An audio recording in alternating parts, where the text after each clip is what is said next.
fired at Louisville. Louisville has a press conference set for 1 o'clock Eastern time today. The news comes a day after the school confirmed it's part of a federal investigation into fraud and corruption in recruiting, in which assistant coaches from Arizona, Auburn, Oklahoma State, and USC have been charged. Louisville was separately investigated by the NCAA for a 2015 sex for pay scandal, currently under sanctions for that. You see Tom Jurich there. Again, he was fired. We are hearing it is now official. So Jurich is out, and also Rick Pitino, after 16 seasons there at Louisville, led the Cardinals to 28 NCAA tournament wins, 3 Final Fours, and, of course, the national title in 2013.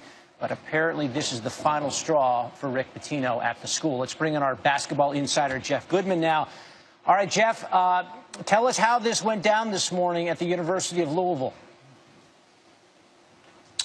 Well, first it was Tom Jurich, the athletic director, meeting with the interim president at Louisville, and then Rick Pitino went over from the facility over and met with the interim president as well, and both were let go from their positions. And I mean, the amazing part of all this right now is how quickly this whole situation has escalated. And my sources tell me that, listen, this is the first big name that we're seeing Rick Pitino, but who knows what else this FBI investigation can bring, because they've got 10 people that they've arrested that haven't really talked to the FBI in depth, and they could certainly roll on other people, big names, whether it's shoe company people, whether it's agents, whether it's college coaches. So everybody right now is scared within the coaching fraternity because they don't know who's next, what's next, because it's no longer the NCAA, which instilled little to no fear. Now it's the FBI, in which you've got wiretaps, in which you've got subpoena power, all these things that they can't just skirt as they did with the NCAA. Jeff, the allegations against a Louisville staffer are that he and others helped funnel $100,000 to a recruit. In a vacuum, would that alone have been enough to cost Pitino his job, or was this an accumulation of offenses that got him? You know, I think it's an accumulation more than anything else. I think if it were just this, it certainly wouldn't have happened this quickly. You know, you would have let the investigation play out a little bit and see what happened. But you're still dealing with the stripper scandal, you know, and you've got the extortion situation a few years ago with the extramarital affair. So this is strike 3 for Rick Pitino, and a large population of the Louisville constituents, they wanted him gone after the stripper scandal. So he had kind of run out of favor.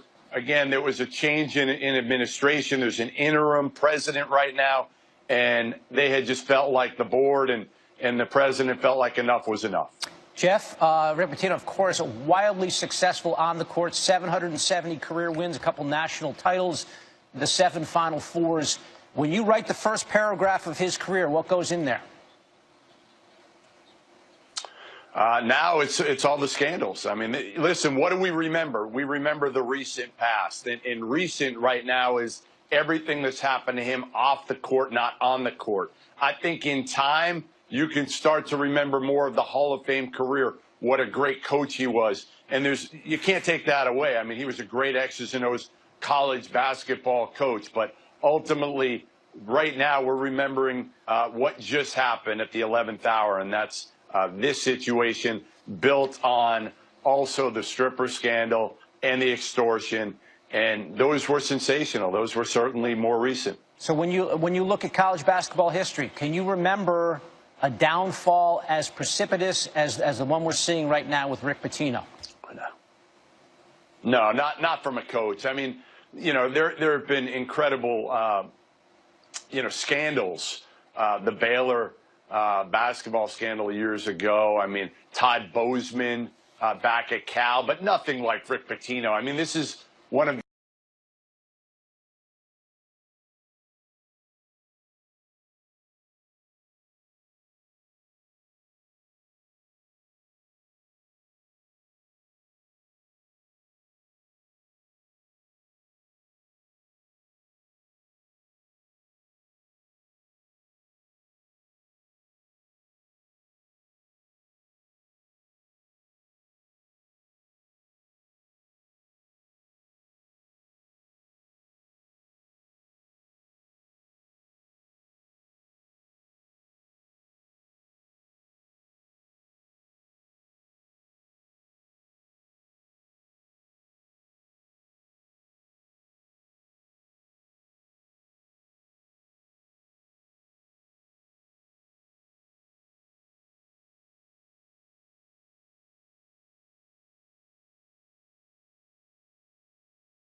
are they going to do this? How are they going to get a basketball coach and a staff together in such a short period of time?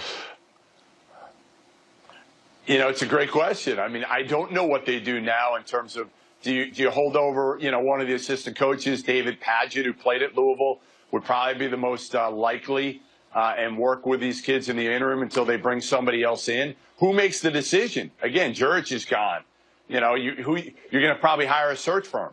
And a search firm maybe is in charge of finding the next coach. And certainly right now there's just practices.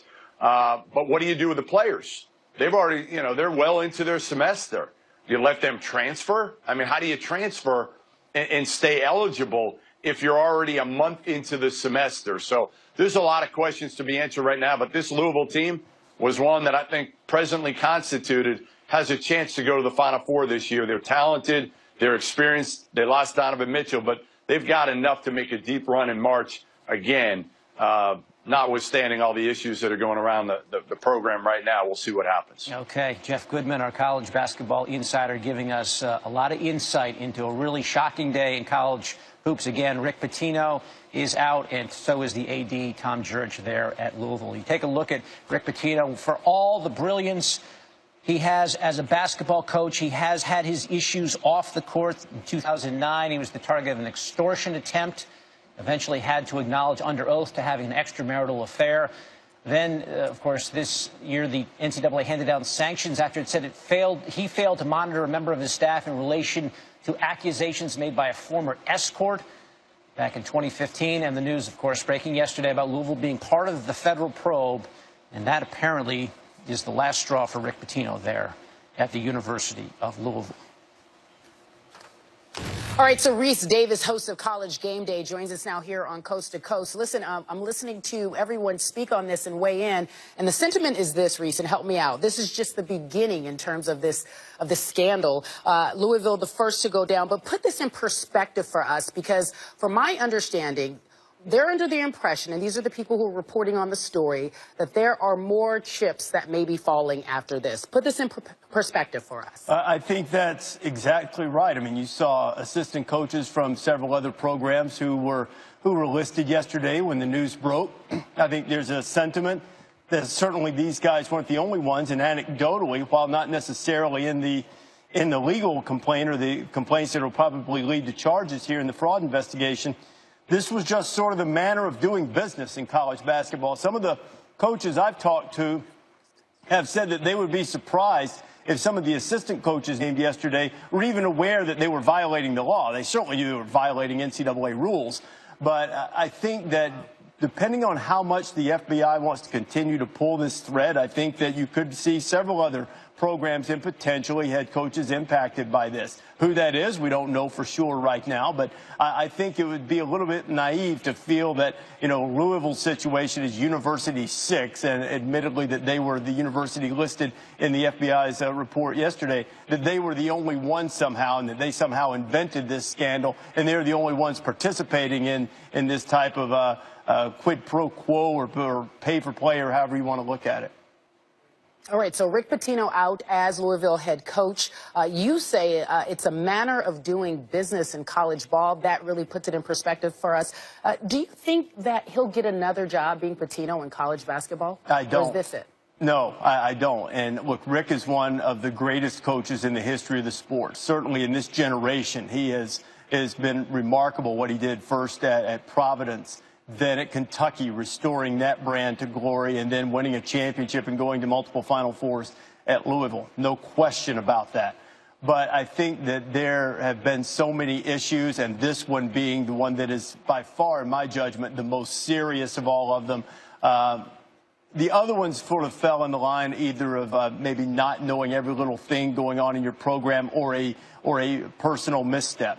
This one is far different. This is something that I think it's reasonable to say a head coach should know about or should have been suspicious about, given the way they wound up with this five-star recruit. So I don't think that I think that this would be the end of Rick's career as a college basketball coach. All right, we got Jay Williams on the phone, our other college basketball analyst. And look, as Reese just put it, if this is the end for Pitino, talk to me, Jay Will, about what you think his legacy will be moving forward. Well, I'm not one of these people that like to jump the gun. I'm able to compartmentalize who Rick Pitino was as a coach, in which he's a legendary coach. And I'm also able to compartmentalize, how things were handled off the court. And when I look at the whole Louisville situation, it's almost like the Sopranos of college basketball a little bit, with George and some of the things that have happened with Pitino and football back in the day. And also, with this, the term plausible deniability is something that just keeps resonating within my mind, because from somebody who's been involved in the underbelly of how college basketball works from the time I was 23 years old, and trying to recruit players and recognizing the relationships that shoe companies and managers and agents have with coaches and how this whole thing works. The way it always works is that the head coach is always able to say, I didn't know anything about this. And you had the assistant coaches and you had the associate head coaches that had to fall on the sword. And the only thing that really bothers me about all this stuff, it's not in particular to Rick Pitino, is that the kids are the ones who are deemed ineligible. Their college tuition and their college opportunity becomes null and void. And head coaches always jobs later down the road. All right, so Reese, you want to jump in here? Yeah, one of the things that you think about is Jay Will talked about the impact of the shoe companies. I think in and of itself, there's nothing wrong with shoe companies wanting to develop a relationship with athletes. The problem is that we don't allow that necessarily under NCAA rules. And you even had a quote that has surfaced over the last 24 hours of Rick Pitino saying that we had to get the shoe companies out of the lives of young athletes. I think what you have to do is either find a way to make it a legal business transaction or get them out of the underbelly of the sport, to use Jay's phrase there. So I think it's an either-or proposition, but I don't think there's anything inherently evil about wanting to do business with someone that a company finds marketable. The question is, are we willing to accept that in college, and what changes will be made to allow that, or will any changes made to allow it? And also, will the federal government, will the FBI continue to be interested in this case, and will it lead to real change, or will it sort of be a mini flare-up right now, and then over the course of time we sort of go back to the way of doing business, but people are just more careful from this point forward? Okay, look, Reese, you present really good questions, because I'm listening to what Jeff Goodman said a moment ago, and he said sarcastically that the NCAA moves relatively slow when it comes to these things, and that these coaches, again, a manner of doing business, weren't really afraid of the NCAA. So if, in fact, that is the case, how could you see any changes, or what would the changes look like moving forward now that we are now aware of this level of corruption? It probably depends on how impactful this scandal is, and how much motivation there is, and how much impact on the bottom line there is to facilitate real change. And all of those things we won't know for a while. It's not something instantaneous. As it pertains to Jeff's statement about the NCAA slow moving, they certainly are. And I think this is a perfect example of an investigation by an agency that is equipped to do a real investigation, versus the NCAA, which really is not equipped to do that type of thing and cannot apply the same type of pressure that the government can. And you see how quickly this unfolded, and how slowly sometimes just your run-of-the-mill NCAA rules violations, the investigations occur. And I do want to point out, too, that to me this is significantly different from just some type of normal recruiting violation. A guy leaving $1,000 in a bag under a bridge for somebody to pick up. This is a little bit different than that, in my judgment. All right, so that's Reese Davis, host of College Game Day. Louisville will have a news press conference at 1 p.m. Eastern. We'll bring that to you here on ESPN. Thank you so much for joining us. David, I'll send it back to you. All right, Carrie, we're going to stick with this story, obviously, as we move forward on Coast to Coast. One of the titans of the coaching fraternity is out. Dick Vitale's